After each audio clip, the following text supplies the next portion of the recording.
Hey guys, welcome to my channel. Today I'm going to be answering some of your questions. So first of all, I just want to say thank you for letting me know some of the questions that you had, mostly about teaching, and then I did get a couple of other ones that are just about my life in general. So thank you guys so much. I really appreciate it. Let's go ahead and dive in to our Q&A session. I'm going to start out with the personal questions first, and then I'll go ahead and move on to the teaching questions. So I have my computer right here next to me, so if you see me looking away from the camera, that is what I'm doing. I'm looking at my computer so that I can just go ahead and scroll through some of the questions that you guys had for me. Let's get started. So the first question is, how old are you? I am 27 years old and I will be 28 in December. Who was your first celebrity crush? Oh my goodness, this is a little bit embarrassing for me to say, guys, but my first celebrity crush was Aaron Carter. And if you don't know who that is, that was actually like the Backstreet Boys, Nick Carter's younger brother, Aaron. And I loved Aaron Carter so much when I was in elementary school. I had like this big poster next to my bed. I think it was from like one of those Teen Beat magazines. And I just had ripped the poster out and stuck it up in my room because I just was so in love with Aaron Carter. And I would even kiss it before I went to bed. That's so embarrassing. Mom, close your ears. La la la la. But anyway, yeah, first celebrity crush, Aaron Carter. Tell us about your relationship. You guys are so cute. First of all, thank you so much. This is the cutest question ever. I appreciate that you think we're adorable. I love Chaz so much. He's the best. So just to kind of give you a little bit of background of our relationship, we actually met in 10th grade in our 10th grade life science class. And he was such a big flirt. We had some mutual friends and we just would kind of hang out occasionally, but not anything like, I didn't really think of him that way, I guess you could say. But we were at a high school football game one Friday night. I was with my family. We were there just cheering on our high school football team. And Chaz was down on the field because he played football. He was a linebacker in high school. So he was down on the field and all of a sudden my mom was like, who is that guy? Like, who is that person that's getting everyone hyped up on the field? He seems like a lot of fun. And I said, oh, that's just Chaz. Like, no big deal. I know him. We're friends. No big deal. And my mom was like, oh, you really need to like get to know him better. I really like him. He has a good vibe about him. He's fun. He's energetic. He's very positive and he's pumping up the team and pumping up the crowd. He just seems like a really awesome person. So I was like, okay, Mom, like we're friends. Like I know him. Not a big deal. So anyway, we ended up going to homecoming together because we both needed homecoming dates. So we just went as friends. And then 2 weeks later, we were dating. So that is how our relationship started. We went to college together and it was actually about 8 years before he proposed. But we had been talking about this for a while. We wanted to make sure that everything was stable, that we knew what we wanted in life and that our careers were kind of taking off and everything like that before we actually took that next step. So we had been together like 8 years when he proposed. We just got married in April of 2016. So our first anniversary is actually coming up here in a little over a month, which is awesome. If you guys want me to do like a husband tag or some kind of video like that, just to get to know him a little bit more, then drop a comment down below and let me know. How has your relationship changed since you got married? So to be completely honest, it really hasn't changed that much. I mean, we have been together now, I guess it's almost like 9.5 years.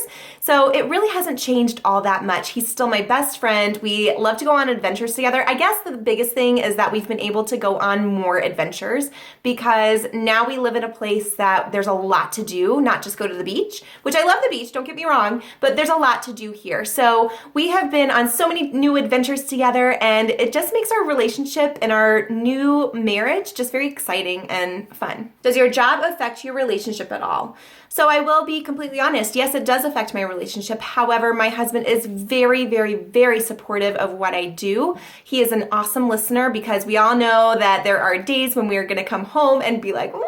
That day was horrible. Like, just hold me, hug me. During my student teaching, actually, my husband, who was my boyfriend at the time, would sit there for hours with me, like literally hours. I was interning in a kindergarten classroom, by the way. He would sit there with me for hours and just help me cut out construction paper and prep things and cut out things that had been laminated. He was just the sweetest. So if you are not married yet and you're looking to be a teacher, find a good man now who's gonna help you do those things and be supportive. Teachers need supportive, understanding husbands, I tell you what. If you maybe have a boyfriend right now that is not supportive and you're not even in the classroom yet, oh no, sister, you need to find somebody new because you need someone who's going to be there for you and supportive and help you because I guarantee you're going to need help at some point, especially during your first year teaching. I do want to give a shout out to all of those new or first year teachers who don't have someone else there to help them because props to you. I like bow to you because I could not have done it probably. So yes, my job does affect our relationship, but it's not always a bad thing. It makes us stronger. It brings us together. And you just have to make sure that you're finding that appropriate work and personal life balance so that it doesn't overtake everything and get in the way of your relationship. So just keep that in mind. What is your favorite music? This is a hard one. I really enjoy almost all types of music except for like heavy metal or heavy rock. That's too loud and obnoxious for me, but any other kind of music I pretty much like. I would have to say my favorite is probably country music, only because I did kind of grow up in the South. When I say Florida, I don't mean South Florida. I lived in Tallahassee, which is basically like South Georgia. So we have these beautiful big oak trees with Spanish moss and plantation houses and all things Southern. So I would have to say country music is a part of that, and I definitely love, especially country love songs. Like I'm a girl that loves sappy country love songs. I don't know what it is about them, but love that. But going off of that, I love like the top 40 pop music that's on the radio. I love Christian music as well, especially Chris Tomlin. He's like one of my all-time favorite Christian singers. And I do listen to rap and hip hop as well, but as long as it's appropriate. What is your favorite video game? When I was growing up, I had a Nintendo 64 and I had Super Mario. So growing up, my favorite video game was Super Mario because I don't know what it was about that game, but I was awesome at that game. Just saying. I like had all of the 50 stars and it could take me like a few days and I could beat the game. I just have to throw that out there. But nowadays, let's see. I'm not a huge gamer, but I have played a few Xbox games with my husband, Chaz. He's like an Xbox fanatic. I enjoy playing Halo on there, although I'm not very good. And let's see, as far as computer games go, I actually did play a computer game for a while when my brother was younger, and my brother and my mom and I would play this together. It's like a family game. It's called Wizard 101. So I actually met one of my students who had played it as well, which was kind of funny. It's a strategy game, so it actually is really good for any age. Can you do daily vlogs? So this is something that I have absolutely thought about. However, at this point in time, I don't think I will have enough time really to do daily vlogs because of that trying to balance personal and work life. So I would love to do this maybe in the future, but as of right now, I don't plan on doing daily vlogs just because I do want to keep some personal time for my family. I feel like I would be filming all the time, and I want to make sure that I'm giving enough quality time to my family and friends, and then, you know, whatever extra time I have, I am filming for you guys. Okay, so now we're going to go ahead and move on to some of the teaching questions that you guys had. As a new young teacher, what tips do you have for other new young teachers to get others to take you seriously? So if you are a young teacher who is jumping into the classroom for the very first time, I would absolutely say, number one, be confident. Because you have had the training. You have taken all of your education courses, you have completed student teaching, and you have passed your certification exams. You need to be confident. It does not matter what other people think as far as not taking you seriously. Be confident because you have everything that you need to start the school year off right. The more confident you are, the more that it will come across that you know what you're doing and that you know what you're talking about when you're in the classroom, at parent-teacher conferences, at open house, all of those things. Even if you don't, the more confident you are, the more people are going to take you seriously. If you aren't feeling confident, ask questions. If you're not quite sure of what you should be doing or how you should be speaking, the language you should be using, the things you should be teaching, just any questions at all, ask your teammates, ask your principal, ask the parents. A lot of times when parents feel like you are including them in their child's education, they are more likely to respect you and take you seriously because you are including them and getting them involved. Developing that relationship with parents or colleagues early on will actually help them to take you more seriously. What is your ideal grade to teach? So as you guys know, I have taught kindergarten and now I'm teaching third grade. So it's been quite a jump for me, to be honest. But my ideal grade to teach would actually be probably second grade. And I say that because I think second graders are still at that age where they want to please you. They are still young enough to kind of want to love on you, but they are also very independent. They know how to write and read for the most part. So whereas in third grade, you know, they can read and write and they are very independent, but they're starting to kind of come into their own, I guess you could say. The attitudes start to develop a little bit more in third grade, and they kind of don't know how to cope or control their emotions as much, is what I'm noticing, at least from my personal experience. I have noticed that with third grade, whereas in second grade, because I have subbed for second grade quite a bit, second graders still love being at school, whereas third graders, it's kind of hard to keep them motivated at times.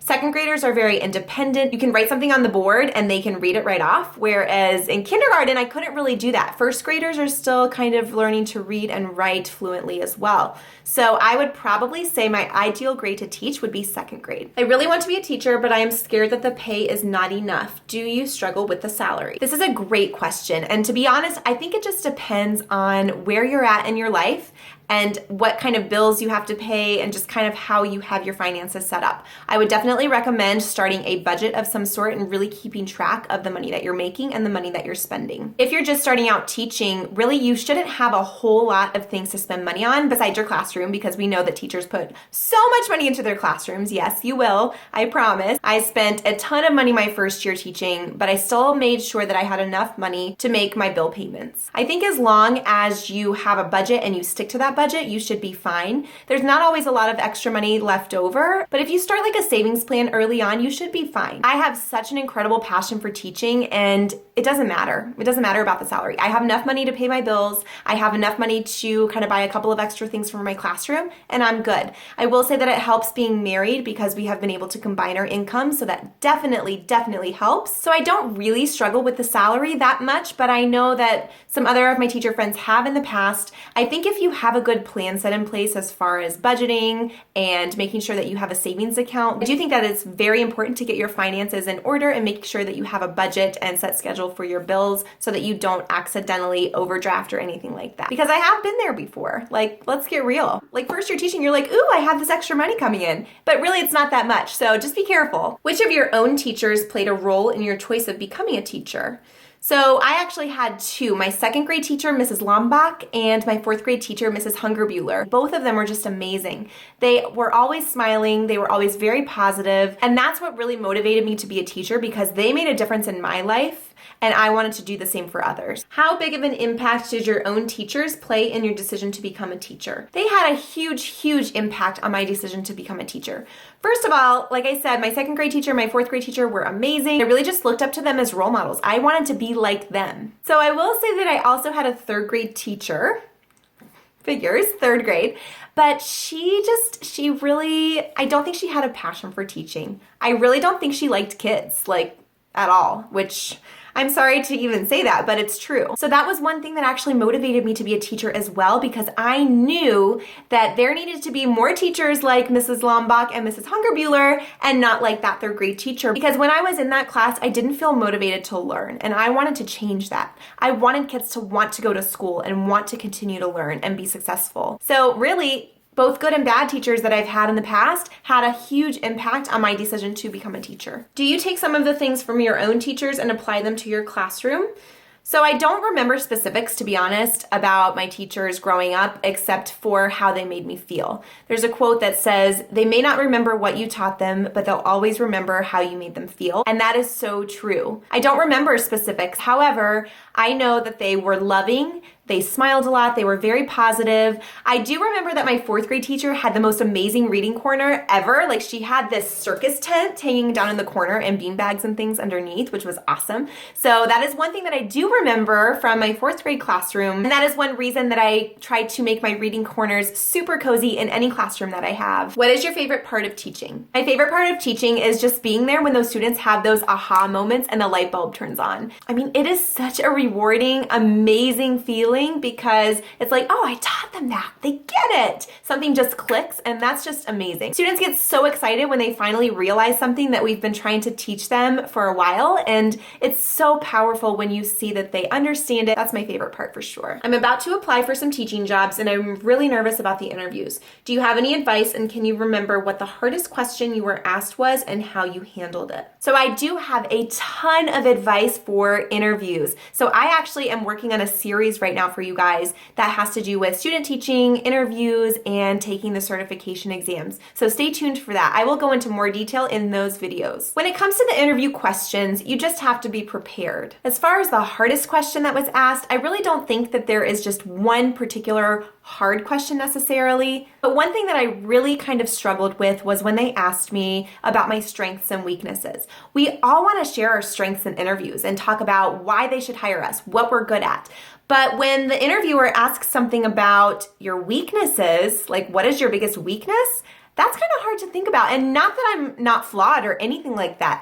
It's hard to share those things with someone who is interviewing for a position. You almost don't want to share a weakness because then you're like, oh my goodness, maybe they're not going to hire me. So that was kind of a struggle for me because I had to talk about something that I wasn't good at. And for my first interview, I actually talked about time management. I was the worst at time management during my student teaching. I don't know why, but I just couldn't manage my time. So that was definitely one of my biggest weaknesses that I had to admit to a principal, like I can't manage my time. You know what I mean? So that was really hard. So I would say that the hardest question that you could probably prepare for is something that is one of your weaknesses, but also talk about like how you can improve it or what your plan is to improve that weakness and turn it into a strength. What kind of classes did you have to take in college to become a teacher, and how many years did it take you to finish? So for the first 2 years of college, I took just liberal studies courses. They weren't education related whatsoever. It basically was just those basic classes to get you through to your associate's degree. Once I completed my first 2 years in liberal studies, then I went ahead and applied to the College of Education at Florida State University. There were only about 20 to 30 students that were accepted each year for the early childhood education program, which is the one that I did. Make sure you are keeping up with your GPA before that point so that you don't have to stress about it. So I completed my 2 years of early childhood education so that I could receive my bachelor's. And then I actually did a program called 3+2, which basically your bachelor's classes overlap with your master's classes. And so I ended up staying a year after to complete my master's degree. So I went to college for a total of 5 years. I took all kinds of courses on play in the classroom, developmentally appropriate practices, discipline, art, reading, you name it, I took it. We talked about philosophies and theories, talked about how to develop curriculum units for the classroom, all kinds of things. I did feel very prepared when I graduated and when I started my first year teaching, but there are still a ton of things that you will learn in your first year that college cannot even prepare you for. Which brings me to my next question. What do you feel like college did not prepare you for, and what do you wish you would have learned more of in college or student teaching? So one thing that college did not truly prepare me for was the amount of paperwork that teachers have. Have a filing system of some sort, and I've said this before, you have to have a place for all of your papers because if not, you will have paper overload. College also does not prepare you for dealing with kids throwing up in your classroom, poop being smeared on the walls, bloody noses, all of those things that have to do with bodily fluids, like they really don't prepare you for what that is like in reality. But oh my goodness, my first week of teaching kindergarten, I was trying to get all my little ones lined up ready to go home. And you know, at that point in the year, they really don't know how to get home or where they're supposed to go. They're still learning that. It's only the first week of kindergarten. So I had kids kind of all over the place trying to line up in different areas to make sure that they were going to the right place. And all of a sudden, I see this little boy run to the back of the room, trying to make it to the bathroom because we had a bathroom in our classroom, which was really, really nice. I do miss that. But he ran back there, didn't make it to the bathroom, and just threw up all over the place. Luckily, he made it onto the tile and it didn't get on the carpet. But yeah, that was fun. So on top of all of these little ones trying to get where they need to be, and you know, they're all like interested, what's going on? What's going on? What happened? What happened? And this poor little one in the back has throw up all down his jacket and his lunchbox, and it was just the saddest thing ever. So trying to handle a situation like that as a first year teacher with no aid and 20 little students running around is very challenging. So that is something that college really can't prepare you for. And then my second year teaching, I had this little one who had to use the restroom like all the time. I don't know what it was. It was right after lunch. We had math, and it seemed like every other day, I don't know if he didn't like math or what, but he would have to go to the bathroom, and then some other child would go in after him and we would take a peek, and there was just like poop smeared all over the walls. Like, gross.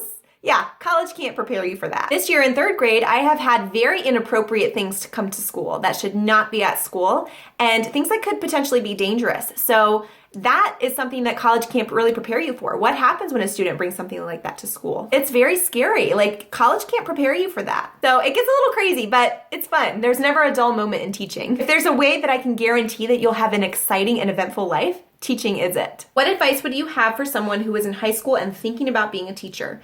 I would say go for it. You need to go ahead and start doing your research now and kind of figure out the grade level that you want to teach. If you have the opportunity to go and visit some classrooms during your time in high school and maybe get some service hours or something like that, do it, because that'll actually show you if you really do want to be a teacher.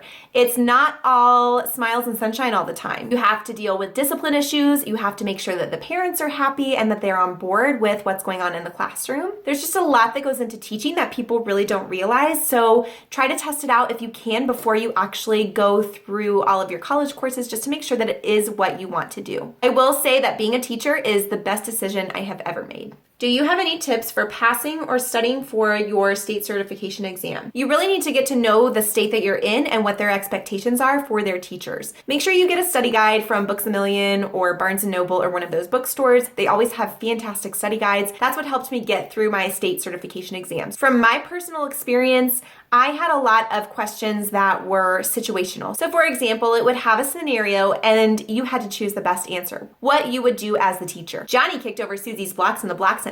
Susie hit him with a block because she was angry. Now both Johnny and Susie are crying and screaming in the classroom. What do you do as the teacher? So really a lot of them are common sense, but study and know what is the most appropriate practice that you should be putting forth in the classroom as the teacher. Make sure that you know your state's guidelines and laws so that you know what is the most appropriate thing to do. What was your first year of teaching like? So my first year of teaching was amazing. It was crazy and beautiful all at the same time. It was just phenomenal. I had an amazing team. I was at an amazing school. I had a very supportive principal, and even though I was a new teacher, she had a lot of confidence in me, and she really just let me take the initiative in my classroom, which was really, really nice. It was in kindergarten and it was just so much fun. I learned a lot that first year. The only real negative part about my first year teaching was my very first parent-teacher conference.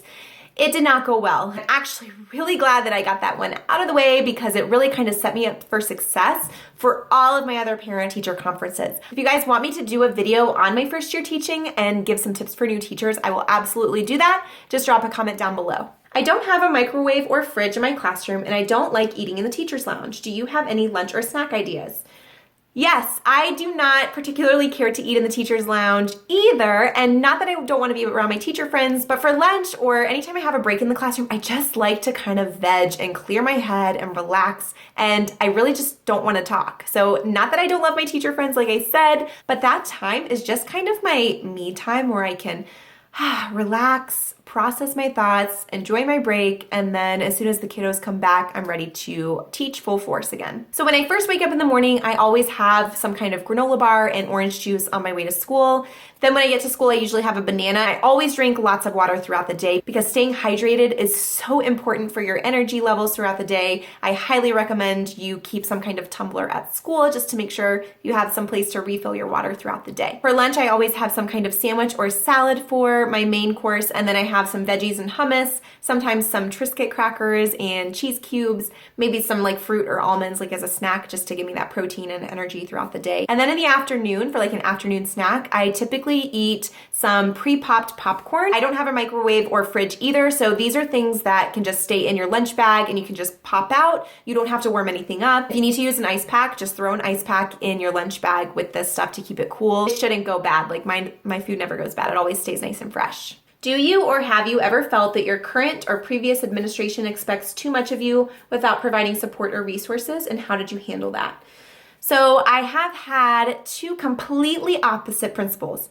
My principal that I had from years 1 through 3 was an amazing administrator. She knew a lot about the profession, but she had previously worked with special needs high school students. So that compared to a general education kindergarten classroom is very different. So we just didn't always see the same needs in the classroom. So as far as handling that, if you're asking for something from your administrator and it's not getting done or you're not receiving something, then sometimes you just have to take it upon yourself. I had to take a lot of things upon myself, even in my first 3 years of teaching, or use resources from my teammates and things like that. We kind of had to brainstorm together to come up with what was going to be the best thing to use for our students. This principal that I have now is amazing. Anything that you need, she is like, here you go, I'll pay for it. I asked for a kidney-shaped table. The next day, boom, it was in my classroom. What things for the classroom do you think are the most needed for the first year?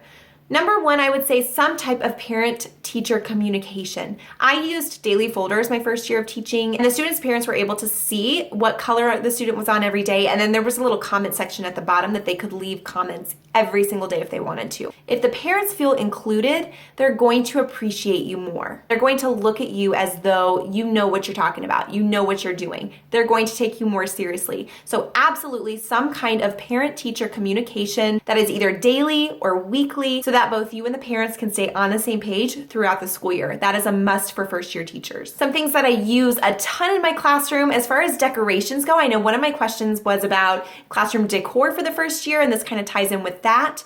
Popsicle sticks with student numbers on them, a calendar, some kind of behavior chart or behavior plan if a chart doesn't work in your room like it doesn't for me this year. Something for early finishers because you'll always have those students who finish early and they're gonna need something else to do when they're done. Somewhere to organize all of your papers. And number one, and I know this is gonna sound really cheesy, but a positive attitude. So they say the first year either makes you or breaks you. And if you don't have a positive attitude about the first year, it's going to break you instead of make you. So keep your positive attitude, keep your spirits lifted, do what you need to do in your own personal life to make sure that you are ready to take on any challenge that comes your way in the classroom. How did you encourage yourself while in college to stick with your major? So I have wanted to be a teacher my whole life. I really have. And I'm going to talk about my student teaching and how I kind of stay motivated during that time in a separate video for you guys. I have a collab coming up with one fab teacher, Miss May. She is amazing and fabulous. That is coming up very soon, and we will be talking to you guys about our student teaching experience, and we will also be giving you guys some tips for student teachers. How do you make whatever you are saying interesting to students? In other words, what are your tips on successful communication with students? So I think number one, you need to make learning exciting for your students. So you need to use varying tones of voice. If you notice, I'm kind of really animated, and really that's just my personality. I'm not saying you have to be like an animated person, but just vary your tone of voice. If something is very exciting, don't introduce it like, okay, boys and girls, today we're going to be doing a science experiment on volcanoes. You need to say it exciting like, oh, did you guys hear that? Oh my goodness, was that an eruption? Today we're going to be doing an awesome experiment on volcanoes. So like I've said in one of my previous videos, I literally feel like I am a performer at school because that's what I do, me personally, that's what I do for my kids. The things you do for your kids, guys, the things you do for your kids. You might feel like a dork, like if there's another teacher in the room, but it doesn't matter. Why am I there at school? So that my students can have fun learning. It is my job to keep them interested and engaged. I also use a lot of positive reinforcement. So when it comes to student communication, I really push forth that positivity in my classroom. What do you do in the beginning of the year before you begin curriculum? So at the beginning of the year, I usually take about a week or two to get to know my kiddos. I love doing classroom community building activities at the beginning of the year to make sure that my students feel like we are a classroom family. Because I think if you establish that early on, the kids will feel comfortable at school, they will feel safe, and they'll want to come to school to learn. I do have the kids do some academic activities, obviously, like writing their name, especially for the younger ones, obviously not in third grade, but some assessments at the beginning just so that I can kind of get a baseline as to where my students are before I dive into the curriculum. And it's really nice to kind of compare their scores throughout the year so that you can see their growth. How do you make your resume more appealing when applying for your first teaching job? So when I apply for any teaching job, I always put a cover letter, my resume, a color photograph of myself, and at least 3 letters of recommendation as a packet to the principal. I think just making sure that everything is nice, neat, and clean, and everything is grammatically correct can absolutely make it more appealing. I can definitely do a video on some resume tips for you guys as well. What is your best organizational tip for a well-run classroom? My best organizational tip for a well-run classroom is to make sure your classroom is not cluttered. I cannot tell you how many classrooms I have been in, and I love those teachers, love them, but their classrooms are so cluttered. I would say my best organizational tip is to make sure that your classroom is, first of all, clutter-free. Then you can actually focus on the things that need to be organized in your classroom. Get rid of all that other junk. Just get rid of it. In your personal opinion, do you think people who have dyslexia could become a teacher? I have dyslexia, and all of my secondary teachers said that it would be hard because of it. This is a fantastic question.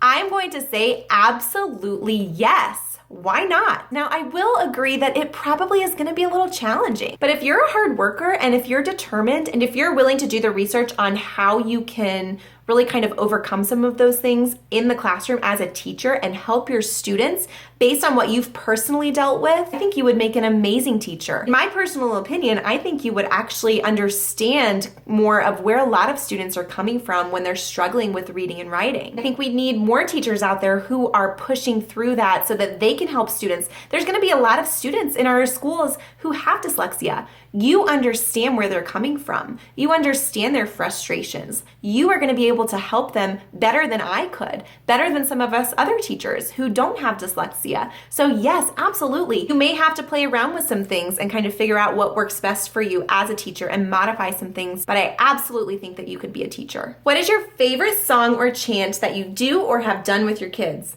Oh my goodness, this is like awesome. I feel like I sang with my kindergartners all the time. I was singing all day long. There is one that we do at our school now, especially when the guidance counselor comes in. It's about the pillars of character, which we had when I was growing up, which was so much fun.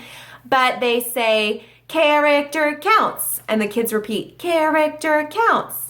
And then they actually go through the pillars. So it's teaching them the importance of the pillars of character, but it's also in a fun chant. They love it. Do you have a hard time understanding your state standards, and how do you know which standard goes with your lesson?